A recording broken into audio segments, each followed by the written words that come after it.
అందరికీ నమస్కారం. హిందూ లైబ్రరీకి స్వాగతం. ఈరోజు మనం ఏకాదశి వ్రతం యొక్క గొప్పతనాన్ని తెలియజేసే అంబరీషుని కథ తెలుసుకుందాం.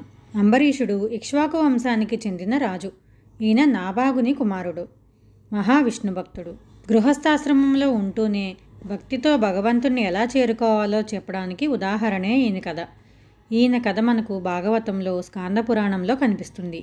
మనం కార్తీక పురాణంలో కూడా ఈ కథను చదువుతుంటాం. ఈయన ప్రతి సంవత్సరం ఏకాదశి వ్రతం చేసేవారు.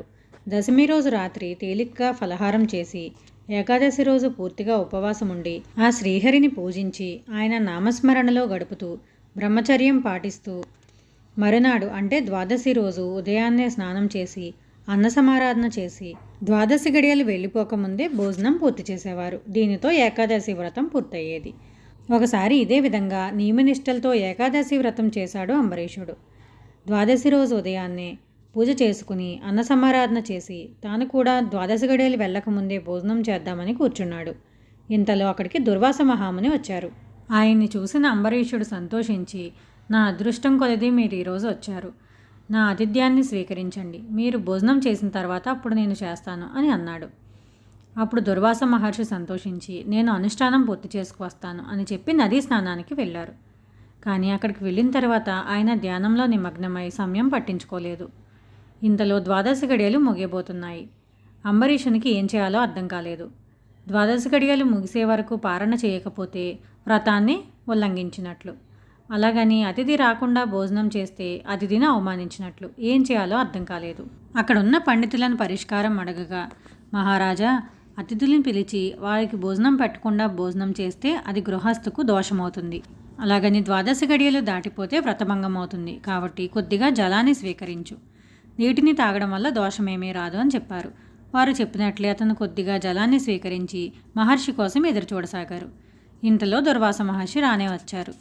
వస్తూనే జరిగింది తెలుసుకుని ఆయన కోపోద్రిక్తుడయ్యాడు. వెంటనే తన జటాజూటం నుంచి ఒక పాయను తీసి దాని నుంచి ఒక కృత్యను సృష్టించాడు. ఆ రాక్షసి వికటంగా నవ్వుతూ అంబరీషుణ్ణి చంపడానికి వెళ్ళింది. అంబరీషుడు ఏమీ మాట్లాడకుండా మౌనంగా శ్రీహరిని ధ్యానిస్తూ ఉండిపోయాడు. దాంతో శ్రీహరి తన సుదర్శన చక్రాన్ని అంబరీషుని రక్షణ కోసం పంపాడు.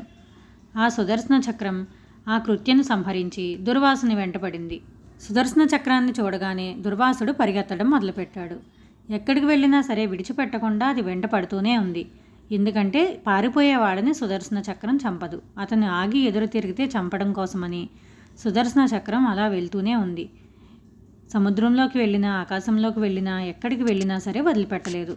చివరికి అతను బ్రహ్మలోకానికి వెళ్ళాడు. బ్రహ్మదేవుడు కూడా నా వల్ల కాదని చెప్పాడు. శివలోకానికి వెళ్ళినప్పుడు శివుడు కూడా అదే మాట చెప్పాడు. చివరిగా విష్ణులోకానికి వెళ్ళి, అయ్యా తమరే దిక్కు, మీరే నన్ను కాపాడాలి అన్నాడు. విష్ణుమూర్తి ఏమీ తెలియనట్లు, అయ్యో మహర్షి ఏమైంది, ఎందుకు ఇలా శరణ వేడుతున్నారు అని అడిగాడు. దాంతో దుర్వాస మహర్షి జరిగిందంతా వివరించాడు. అప్పుడు విష్ణుమూర్తి, నేను ఎప్పుడూ నా భక్తుల వెంటే ఉంటాను. నా భక్తులకు హాని చేసేవారిని నేను కూడా కాపాడలేను. కాబట్టి నువ్వు వెళ్ళి అంబరీషుణ్ణే శరణు వేడు అని చెప్పాడు. అప్పుడు దుర్వాస మహర్షి తిరిగి అంబరీషుని వద్దకు వెళ్ళి, అంబరీష, నువ్వే నన్ను కాపాడాలి అని మొక్కాడు. దాంతో అంబరీషుడు సుదర్శన చక్రానికి నమస్కరించి శాంతించమని కోరాడు. అప్పుడు సుదర్శన చక్రం వెనుదిరిగి విష్ణు వద్దకు వెళ్ళిపోయింది. అప్పుడు దుర్వాస మహర్షి, గృహస్థాశ్రమంలో ఉంటూ నువ్వు సాధించగలిగింది ఇన్నేళ్లుగా తపస్సు చేస్తున్నా నేను సాధించలేకపోయాను అని ఎన్నో విధాలుగా అంబరీషుణ్ణి పొగిడాడు.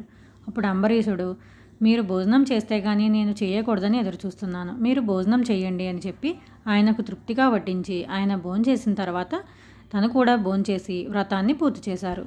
చూశారు కదా, ఏకాదశి వ్రతం నిష్ఠతో చేయడం వల్ల ఎంత అద్భుతమైన ఫలితాలను ఇస్తుందో. అలాగే దుర్వాస మహర్షి ముల్లోకాలు భయంతో పరిగెత్తుతూ తిరగడానికి వెనకాల కూడా ఒక శాపం ఉందని చెప్పి చెప్తారు. అదేంటంటే, దుర్వాస మహర్షి కొంతకాలం తపస్సు చేసిన తర్వాత గృహస్థాశ్రమంలోకి రావడానికి ఒక కన్యను వివాహమాడాలని అనుకుని ఔరస మహర్షి వద్దకు వెళ్ళి ఆయన కూతురైన కందలిని వివాహం చేసుకుంటానని అడుగుతాడు. కానీ ఔరస మహర్షి, ఈమె అమాయకురాలు, నీ కోపానికి ఈమె నెగ్గుకు రాలేదు అని చెప్తాడు. దానికి దుర్వాస మహర్షి, నేనే సర్దుకుంటాను అని చెప్పి ఒప్పించి ఆమెను పెళ్లాడతాడు. కానీ ఒకరోజు సాయం సంధ్యకు సమయం అవుతుందన్న కారణంతో నిద్రలో ఉన్న దుర్వాసుని లేపుతుంది కందళి. దాంతో కోపోద్రిక్తుడైన దుర్వాసుడు కళ్ళెరజేయగా ఆమె భస్మమవుతుంది. తన తప్పు తెలుసుకున్న దుర్వాసుడు ఆ భస్మం నుంచి ఒక చెట్టును సృష్టించాడు. అదే కదలి వృక్షం, అంటే అరటి చెట్టు అన్నమాట. అది ఎన్నిసార్లు కోసినా కూడా మళ్ళీ పిలకలు వస్తూనే ఉంటాయి. అలాగే భగవంతునికి ఇష్టమైన నైవేద్యంగా సామాన్య జనానికి ఆరోగ్యాన్ని ఇచ్చే పండుగ ప్రసిద్ధి చెందుతుందని వరమిచ్చాడు. కొన్నాళ్లకు కూతుర్ని చూడ్డానికి వచ్చిన ఔరస మహర్షి జరిగింది తెలుసుకుని, నేను చెప్పినా వినకుండా సర్దుకుంటానని చెప్పి నా కూతుర్ని పెళ్లాడావు, కానీ కోపంతో ఆమెను నాశనం చేశావు. కాబట్టి భవిష్యత్తులో ఒక రాజర్షి చేతిలో అవమానింపబడి లోకాలన్నీ తిరుగుతూ నీ తప్పు చెప్పుకుంటావు అని శపించాడు. ఆ శాపం కారణంగానే ఇలా ముల్లోకాలు పరిగెత్తవలసి వచ్చిందని చెప్తారు. విన్నారు కదండి ఏకాదశి వ్రతానికి సంబంధించిన కథ. భక్తి యొక్క గొప్పతనం చెప్పడానికి మీ పిల్లలకు కూడా ఇలాంటి కథలు చెప్పవచ్చు. మరో ఆసక్తికరమైన విషయంతో మళ్ళీ కలుద్దాం. సర్వే జనా సుఖినో భవంతు.